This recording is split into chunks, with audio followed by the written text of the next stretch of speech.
कर रहे हैं एक्सरसाइज 3.2 और हमारे पास यूनिट है 3 लॉगरिथम का और क्वेश्चन नंबर है 5 और हमने करना है इवेल्यूएट। और इसके लिए हमारे पास दो स्टेटमेंट हैं।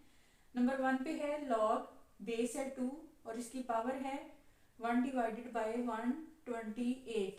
इसी तरह से नंबर 2 पे हमारे पास जो स्टेटमेंट है वो है log 512 to the base 2 under root और उसकी पावर है 2। हम सबसे पहले करते हैं क्वेश्चन नंबर 1 को। इसको वैल्यूएट करने के लिए जैसा कि हमने पहले क्वेश्चन किए हैं, उन क्वेश्चंस में हमारे पास कुछ वेरिएबल्स थे जिनकी वैल्यू हमने फाइंड की और हमारे क्वेश्चंस के आंसर जो थे वो क्लियर हो गए। लेकिन यहाँ पे हमारे पास कोई वेरिएबल नहीं है और हमें इसके लिए वेरिएबल लगाना पड़ेगा। लेट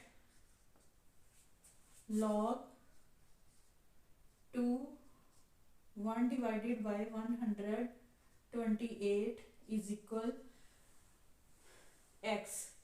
तो यहाँ पे हमारे पास ये लॉगरिथम फॉर्म में स्टेटमेंट है। इसको हमने अब सबसे पहले एक्सपोनेंशियल फॉर्म में चेंज करना है।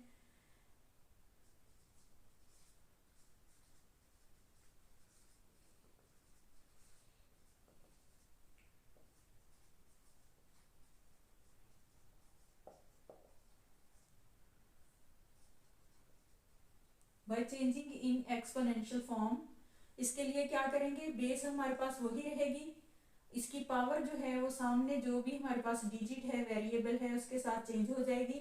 इस तरह चेंज हो जाने से हमारे पास 2 की पावर अब जो बनी है वो है x इज इक्वल, और x की जगह पे जो पहले पावर थी 2 की अब है 1 डिवाइडेड बाय 128। इसको अब हमने हल करना है। 2 की पावर है x हमारे पास और 1 डिवाइडेड बाय 128, इसकी हमने करनी है factorisation. 2 multiply 2 multiply 2 multiply 2 multiply 2 multiply 2 की पावर x। इस तरह से हमारे पास 1 डिवाइडेड बाय 2 की पावर 7, और हमारे पास इस तरह से फ्रैक्शन की सूरत में यहाँ पे 2 के ऊपर पावर है और यहाँ पे फ्रैक्शन को हमने जब खत्म किया 2 की पावर x इज इक्वल 2, और ये 7 को जब हम 1 डिवाइडेड बाय 7, हमारे पास यहाँ पे एक फ्रैक्शन है, 1 नोमरेटर है और 7 डिनोमिनेटर है।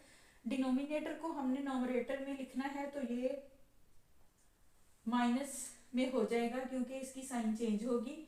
इस तरह से अब हमारे पास बेस सेम है और जो पावर्स हैं वो हैं x इज इक्वल -7, और यही इस क्वेश्चन का आंसर है क्योंकि वेरिएबल जो हमने यहाँ पे लिखा था उसकी वैल्यू हमारे पास आ गई है और इस तरह से ये क्वेश्चन एवेल्युएट हो गया है। उसके बाद है क्वेश्चन नंबर 2। इसमें सबसे पहले इसको हम लिखेंगे स्टेटमेंट के मुताबिक। हमारे पास है 512 टू द बेस 2 और अंडर रूट है 2 और उसकी पावर है 2। इसको हम लिखेंगे log 2 under root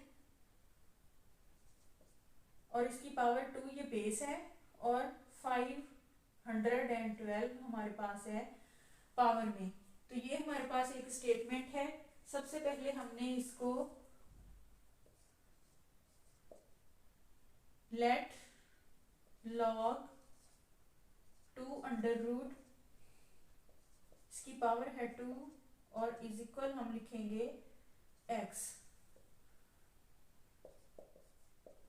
it's exponential form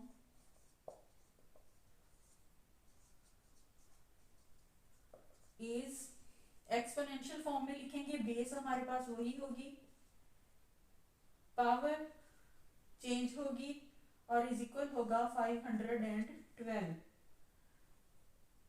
इस तरह से अब यहाँ पे जब हमने इसको हल करना है, हमें पता है कि रेडिकल साइन जो है वो 2 के ऊपर है और ये पावर में हमारे पास 2 है, ये पावर नहीं है, ये 2 जो है ये हमारे पास रेडिकल साइन से बाहर है।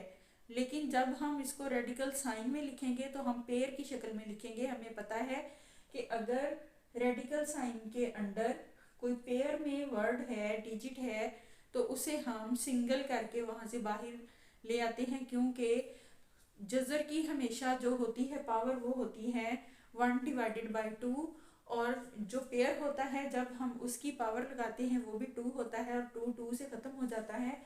इस तरह से वो पेयर सिंगल डिजिट की फॉर्म में हमारे पास बाहर आता है। अब हमने इसको रेडिकल साइन के अंदर ही लिखना है, तो यहाँ पे आएगा 2 × 2 × 2 इज इक्वल,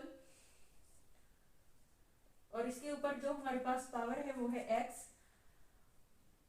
और 8 × 8 मैंने इसको फैक्टराइजेशन किया है 8 की फॉर्म में। 8 की फॉर्म में इसलिए किया है क्योंकि जब हम इसको रेडिकल साइन के अंडर लिखे हुए डिजिट को मल्टीप्लाई करेंगे तो वो भी हमारे पास 8 ही होगा, और 8 का डिजिट हमारे पास यहाँ पे बेस की शक्ल में आएगा और वो सेम हो जाएगा।